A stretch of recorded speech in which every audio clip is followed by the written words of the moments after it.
Confirmem se todos estão vendo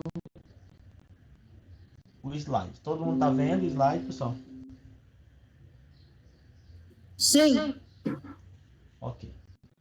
Deixa eu ver aqui. Ok, lá dentro todo mundo sim. Então é o seguinte, gente. A ideia é nós, né, fazermos aqui uma breve revisão, né, do que a gente já vem trabalhando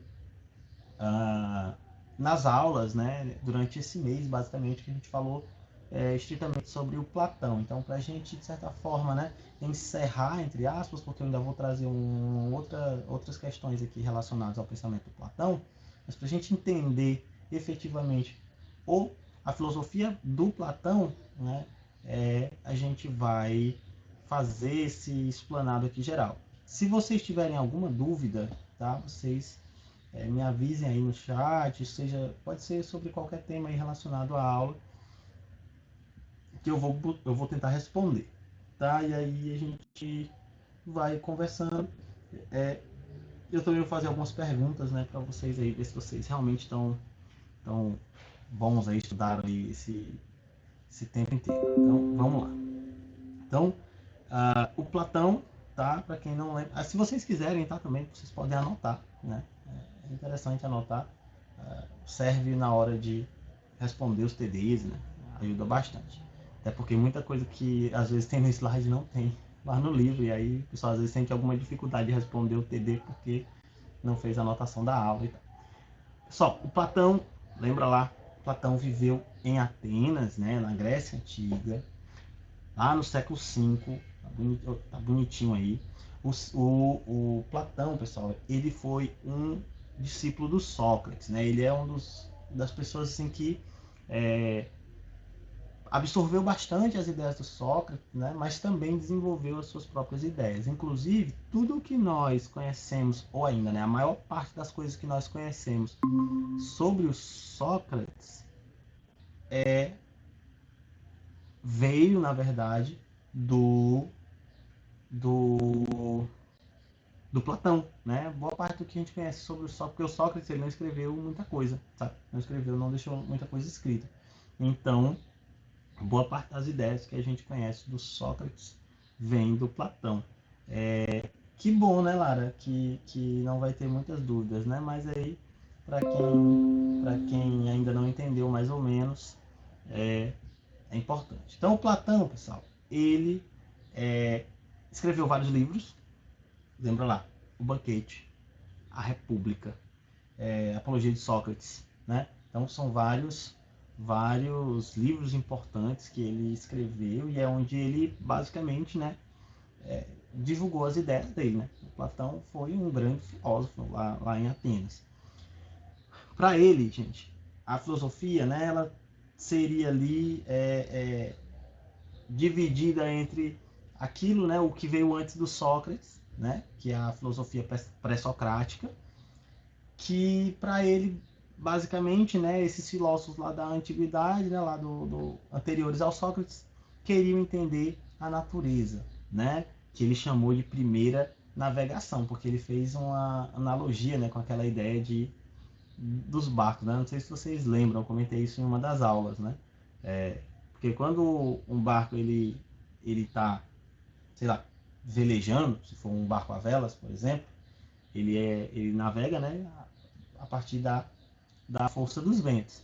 Se eventualmente você não tem o vento, ou a vela quebrou, ou sei lá, na tempestade, algo do tipo, é preciso que os marinheiros remem, né? Então, esse primeiro momento em que ele é navegado aí pela força do vento é chamado de primeira navegação. Se o caso ele ter que remar, todo mundo remar para conseguir sair ali daquela situação de dificuldade, é chamado de segunda navegação. Então ele dizia que os primeiros filósofos eles realizaram a primeira navegação, né? Que era tentar entender a natureza, tentar entender o princípio de todas as coisas, né? A gente comentou bastante Parmênides, Tales de Mileto, Heráclito, aquela galera lá das antigas, né? Que começou ali a filosofia. E ele dizia que ele próprio, né, de certa forma, né, o Sócrates também, foram quem deram início à chamada segunda navegação. Então, a primeira buscava basicamente explicar a natureza, né, e o princípio de todas as coisas. Enquanto que essa segunda navegação, ela ia além disso, né? Não era só explicar a natureza ou explicar o princípio de todas as coisas, mas era preciso explicar a realidade, né? Então era algo ainda mais profundo, algo ainda mais complexo do que aquilo que os primeiros filósofos pré-socráticos tinham escrito, né? Então o Platão, ele basicamente a filosofia do Platão buscou explicar a realidade, como ele entendia, né? Claro. Então o Platão, ele distinguia, né, dois tipos de realidade, né? Ele dizia que a realidade ela está muito além daquilo que nós vemos, né? Que ele chama de realidade sensível, né? E a realidade inteligível, né? Ou mundo inteligível. Então, o mundo sensível seria o mundo que a gente apreende pelos sentidos, né? A gente pode ver, pode ouvir, pode tocar, pode sentir, enfim, né? Então esse seria o mundo sensível.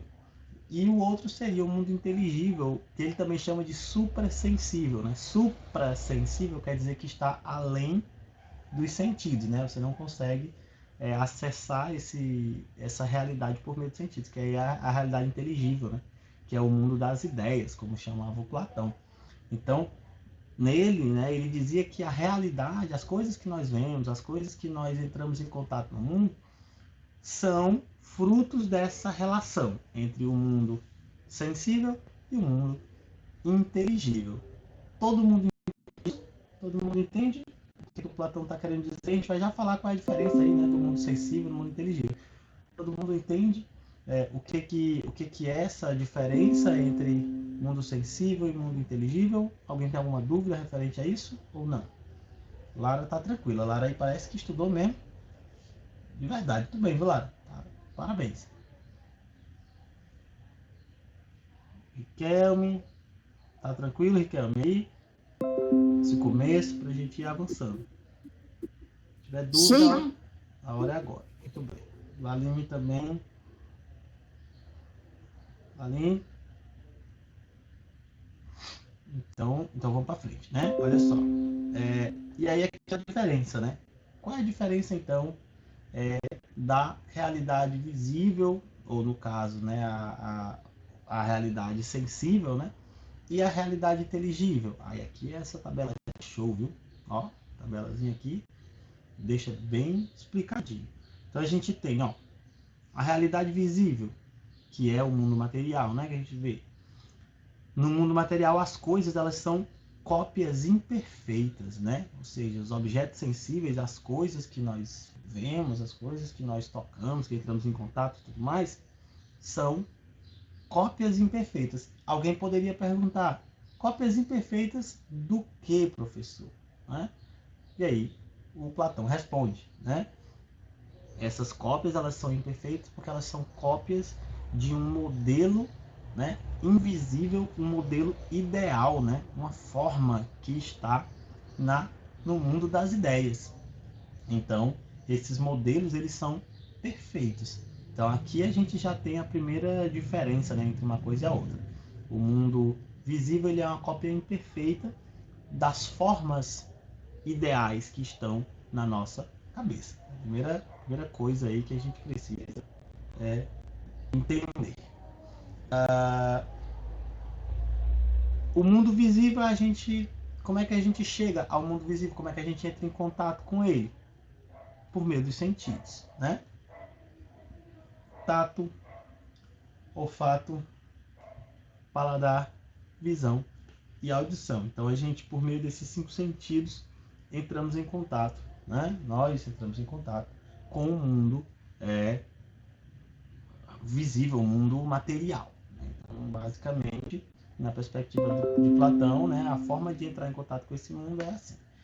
E o mundo inteligível, professor, a realidade inteligível, como é que chega, né, nessa realidade? Por meio da inteligência, por meio da razão. Então, essas formas, né, esse mundo ideal, ele só é possível ser acessado por meio da razão, por meio do pensamento, né? Não há como atingir esse mundo inteligível de outra forma, na perspectiva aí do Platão.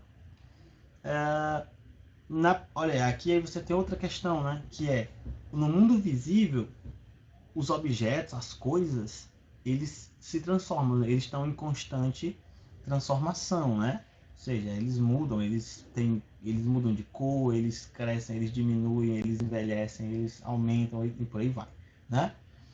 Então, na perspectiva do Platão, essa mudança é uma característica, né, dessa realidade, né, visível, né?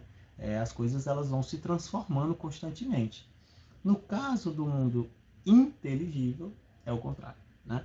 Então, na verdade, no mundo inteligível, as formas, elas são ideais e elas são eternas, elas são imutáveis, né? Então, assim, uma ideia, e a ideia que ele está falando aqui é a da forma, né? A ideal, né? A forma ideal, ela é eterna, ela não muda, né? Até eu acho que eu mostrei em um dos slides, né? Tinha lá 3 cachorros, vocês lembram? Eu mostrei lá num dos slides. Tinham 3 cachorros, né? E aí, cada um diferente um do outro. Mas todos eles faziam parte, né? De uma mesma forma ideal, de uma mesma ideia. Né? E é justamente isso que o Platão está colocando. Né? No mundo real, as coisas são transformadas, elas são diferentes. Mas no mundo ideal, elas têm uma forma única, perfeita, que consegue dar conta de todas elas. E essa forma ela é eterna, ela não muda, ela é sempre igual. Aí aqui, né, a mesma coisa que eu estava falando, né? No caso, na realidade visível, as coisas são imperfeitas, elas se transformam, elas se movimentam, elas mudam. Deixa eu ver se alguém está chegando. Ah, foi a Lara. Elas mudam, enquanto que elas são múltiplas, né? Enquanto que lá no mundo inteligível elas são únicas, né? Únicas no sentido de unidade, né? Quer dizer, aquela forma ela é do jeito que é e ela não muda, né? A realidade visível, né? Como eu falei, ela é múltipla, tem várias formas, vários modelos, várias situações, mas no mundo inteligível, basicamente, as ideias elas são perfeitas e elas são fixas, né? Quer dizer, elas não mudam. Então, essas diferenças aqui fundamentais.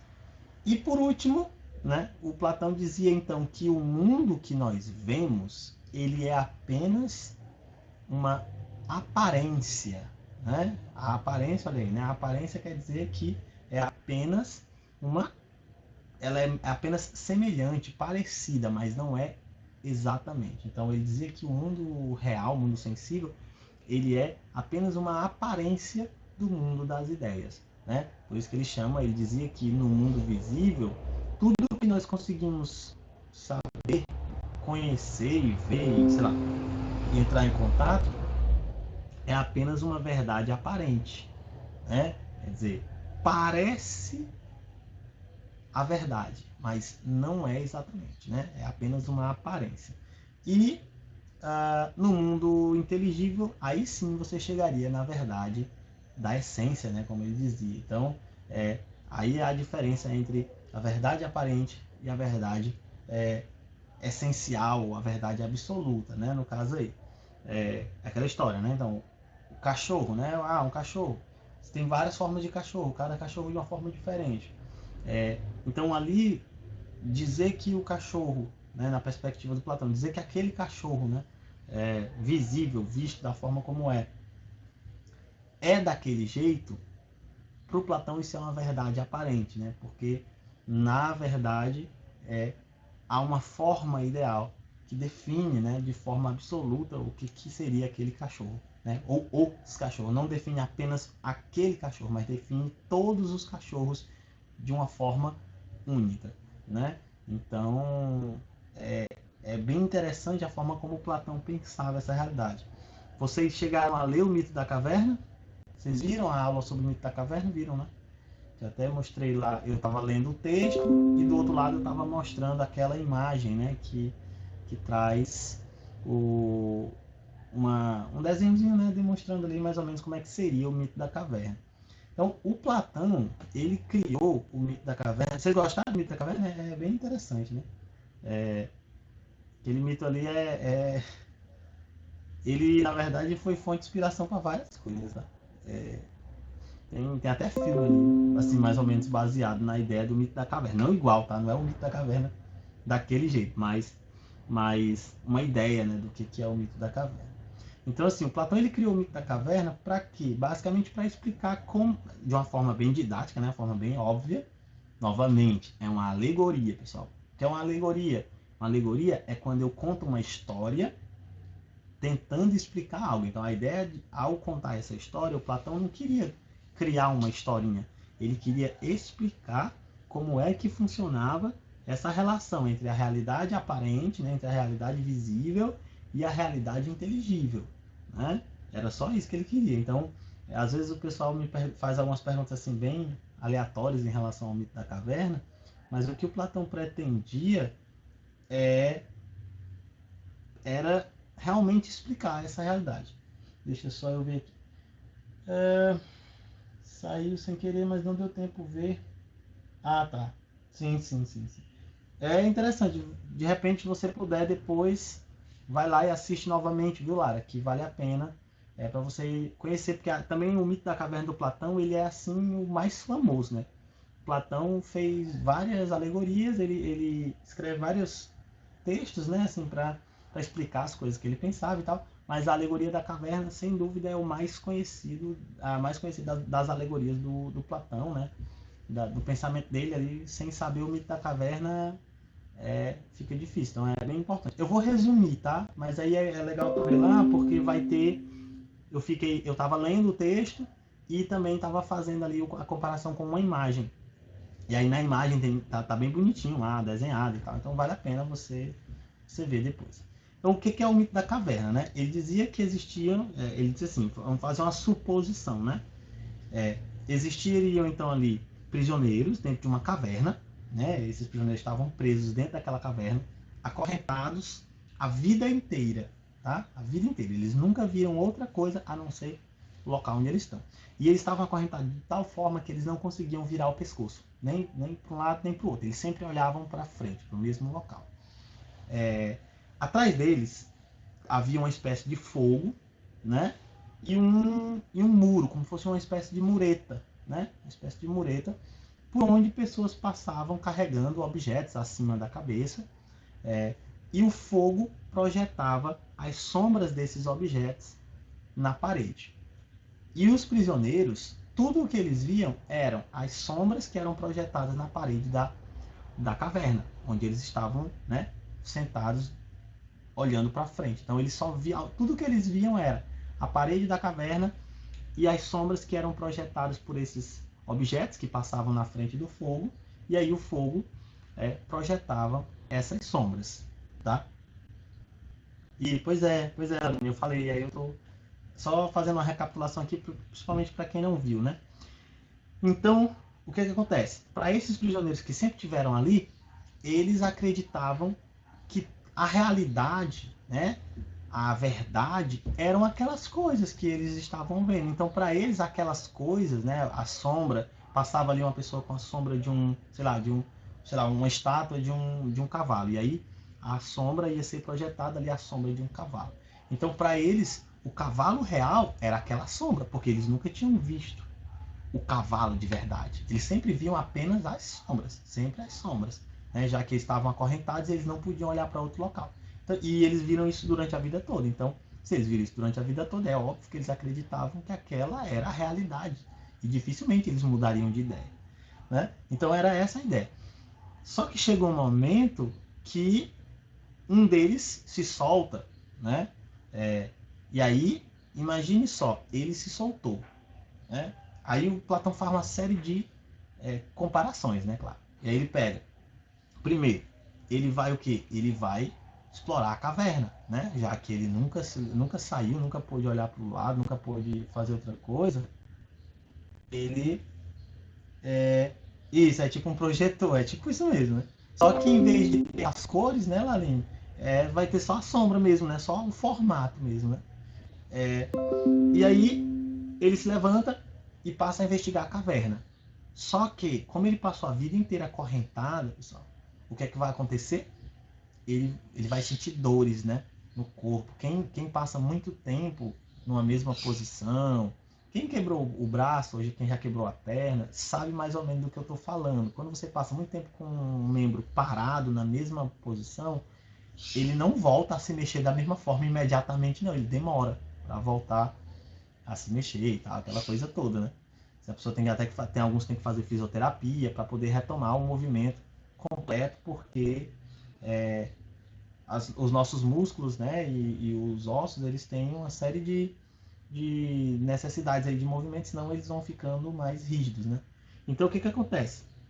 Então ele vai sentir dores, ele vai ter dificuldades de se movimentar e, né, claro que para ele muitas vezes era até melhor que ele tivesse ficado parado, né, no mesmo canto. Só que mesmo assim ele vai continuar. E aí ele passa a observar os outros prisioneiros, a parede da caverna e as coisas em volta, tá? E aí a pergunta é, o que vai acontecer com ele? Ele vai começar a questionar essa realidade dele. E aí ele vai começar a ver que antes as sombras pareciam muito mais verdadeiras do que aquilo que ele está vendo agora. Imagine só. Agora ele está vendo as outras coisas na caverna, o fogo, ele vê as formas que passavam e agora ele vê as formas propriamente ditas, não mais as sombras. Então ele começa a duvidar, né? O que será que era real? O que era mais real? O que ele está vendo agora ou as sombras que ele viu durante a vida toda? Mas mesmo assim ele vai continuar, né? E aí ele vai e tenta sair da caverna. Quando ele sai da caverna, o que é que acontece? Quando você fica muito tempo no escuro, você já acordou de madrugada? Pois é, olha, já é horrível, né, Lara? E aí o que acontece? Quando você acorda de madrugada, né? Você precisa ir ao banheiro, algo do tipo. Quando você acende a luz, assim, você fica cego ali por alguns segundos, até que seus olhos começam a se acostumar com a, com a claridade, né? E aí você vai se adaptando. Então, o que aconteceu com esse homem que saiu da caverna e passou a vida toda lá dentro? Ele vai ficar cego, né? Parcialmente, até ele se acostumar com a luz do sol, né? Ele teve a visão ofuscada. Isso, ofuscado, né? E aí ele não vai conseguir olhar para as coisas diretamente. E aí você acha que, para ele, é óbvio que era muito melhor enquanto ele estava vendo as sombras, né? Afinal de contas, aquela para ele era a realidade real, né? Verdadeira. Mas mesmo assim ele continua. Então você vê ó, que por vários momentos ele duvida, né? Daquilo que ele está vendo naquele momento. Mas ele persiste.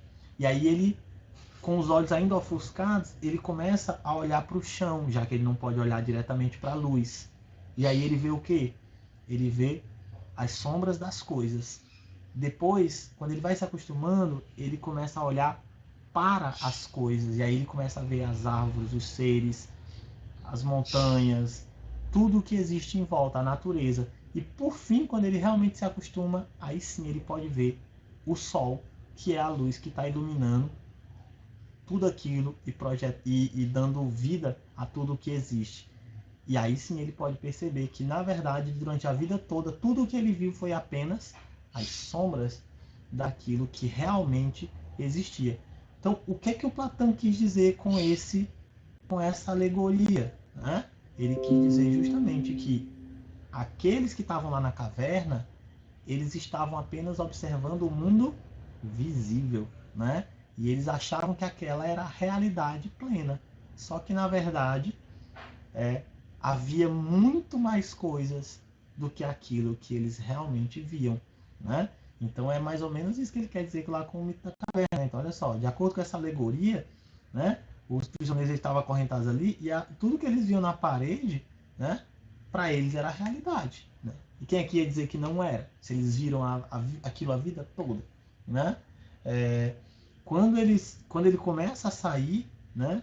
É que ele vai ver que tudo aquilo que ele acreditou na vida toda, na verdade, não era exatamente o que era. Era apenas uma verdade aparente. Né? Tinha apenas a aparência de verdade, mas não era a verdade de fato. A verdade de fato eram as formas e as coisas que existiam no mundo, e a verdade aparente era apenas as sombras que eles viam projetados na parede da caverna. Então, deu para entender qual é a intenção do Platão aí, né, nesse mito? Deu para entender, Lara? Conseguiu pegar aí o que é o mito da caverna, a alegoria da caverna? Deu, né? Ótimo. Sem entender o mito da caverna, né, o pensamento de Platão pode ficar um tanto quanto complicado de se entender. E aí, por último, né, é justamente isso que o Platão coloca, né? O mundo, ele é dividido entre o mundo das aparências, aquilo que parece verdade, e aquilo que de fato é, aquilo que é essencial, né? Aquilo que é de fato verdade. Então, quer dizer, aqueles que, na concepção do Platão, né, acreditam apenas no mundo visível, esses vivem, na perspectiva do Platão, em uma verdade aparente, né? Apenas a aparência de verdade. Né? Estão enganados e nem sabem disso. Porque para ele, na verdade, existe esse mundo essencial, que é o mundo das essências, o mundo inteligível. Né? O Platão, quando ele faz isso, né, ele soluciona aquela questão que por tanto tempo intrigou os filósofos, principalmente os pré-socráticos. Né? O mundo, né? O universo, ele é uno, quer dizer, é uma coisa só, vinda de uma coisa só, único, imutável e eterno, ou ele é múltiplo, veio de várias coisas e ele muda e ele se transforma. Se a gente lembrar de Zenão de Eleia tinha justamente esse pensamento de que o ser, né, o universo, as coisas, ele era único e eterno e imutável. O Heráclito dizia o contrário. Dizia que não, o ser era múltiplo. O ser humano, o ser e as coisas que existem no mundo estão e permanecem em constante modificação e transformação. Então havia essa questão aí, né, entre os pré-socráticos. E aí, você acha que ele é múltiplo? Né? Pois é. O Platão, ele propõe o meio termo disso tudo, Lara, né? Porque o Platão, ele diz o seguinte: no mundo visível, tudo é múltiplo, de fato. Tudo se transforma, tudo muda, as coisas nascem, crescem, morrem, se transformam, envelhecem, mudam de cor, de tamanho, de largura, sei lá, tudo, né? Tudo muda, ou seja, é múltiplo, é variado, né? Mas no mundo das ideias, tudo é uno, né? Tudo é eterno, é fixo, né? Então essas formas, elas são fixas, elas não mudam, então elas são uno, né? Então quer dizer, Platão encontrou aí, de certa forma, um meio termo, né, entre esse pensamento pré-socrático ao propor o, o mundo, né? Maria, estão entrando no final da aula. Essa relação, entendeu? Entre aquilo que é visível e aquilo que não é, esse mundo inteligível, né? Então é mais ou menos isso, né? Que ele propõe aí ao pensar essa relação, entendeu?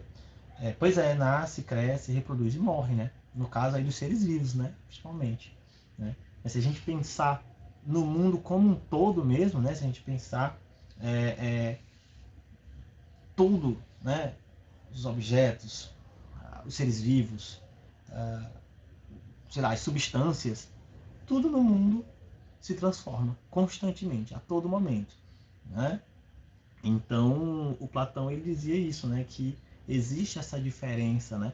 E que somente a razão, né? O raciocínio e a inteligência pode nos permitir chegar a essas verdades que ele considera que são absolutas. Por isso, Platão ele é considerado um idealista, né? Ele é um dos pais de uma corrente filosófica chamada de idealismo. Vocês vão estudar mais sobre o idealismo. Eu acredito que é no 8º ano, né? Mais para frente a gente vai ver.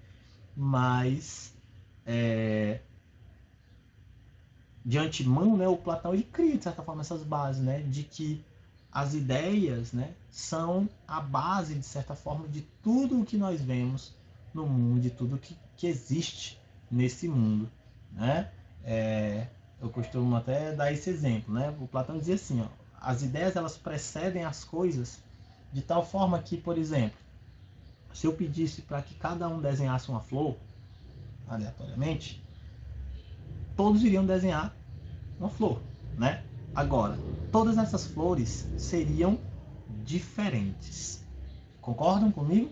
Que se a gente pedisse aqui para vocês desenharem uma flor, cada um desenharia uma flor diferente, provavelmente, sem nenhum ver o de nenhum. Cada um faz o seu, só quer que vocês façam uma flor, né? Então, provavelmente, cada um faria uma flor diferente. Mas é aqui que o Platão coloca. Então, o que aconteceu aí? A realidade visível, ela foi o que? Diferente, múltipla, né? Mas vocês concordam que todos vocês mentalmente entenderam o que era uma flor? Todos vocês sabem o que é uma flor e todos vocês têm a mesma ideia do que é uma flor, ainda que a flor não seja igual? Então é isso que o Platão queria dizer, né? Que a realidade visível ela vai ser diferente. Ela é apenas uma cópia do que você entende por ser uma flor, né? Então todos vocês sabem o que é uma flor, todos vocês entendem o que é uma flor. Mas se vocês desenharem uma flor, cada flor vai ser diferente uma da outra. Então é mais ou menos essa noção aí que o Platão coloca. Interessante, né? Então assim, pessoal, esse é o pensamento do Platão, né? Acho que deu para fazer essa revisão aí rápida, né? Essa revisão bem ampla. Eu espero que tenha ficado claro para todo mundo a filosofia, né, geral do Platão, a alegoria da caverna, que é um elemento fundamental. Quem não viu, vou reforçar, tá? Quem não viu o vídeo sobre a alegoria da caverna, vai lá e vê. Se também não quiser ver o vídeo, procura a alegoria da caverna na internet, é só botar lá a alegoria da caverna de Platão, ou então bota mito da caverna Platão, que vai ter lá o mito completo para você. Eu sugiro que, se você for ler o mito, procure uma versão adaptada, porque a versão escrita pelo Platão ela é um pouco mais complexa, né? Uma linguagem mais difícil. Então, se for procurar, procure uma versão mais adaptada. O livro de vocês traz uma versão, um trechinho, né? Vale a pena também ler. Tá bom? Gabriel Santiago, tá tranquilo aí, cara? Chegou no final da aula, né? Mas sem problema não, viu? O que importa é a presença, né? Mas a aula vai ficar disponível no YouTube, tá bom? E aí você assiste por lá desde o início, que a gente já tinha começado há um tempinho já. Você chegou. Certo? Então, pessoal, é isso, né? Valeu por terem participado da live. Gostei da participação, viu? Continuem assim. Tô gostando de ver mesmo o empenho e o esforço de vocês, tá? Se esforcem.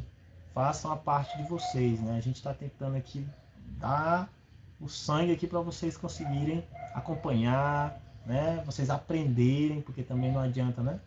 Tá aí colocando um monte de coisa, vocês não aprenderam. A gente quer que vocês aprendam, tá bom? Então, muito obrigado, viu? Mais uma vez, estudem, façam TD hoje à tarde. E aí a gente se encontra no próximo aí, né? Mais pra frente eu vou fazer outra live, tá? Então, tchau, pessoal, tá? Até mais.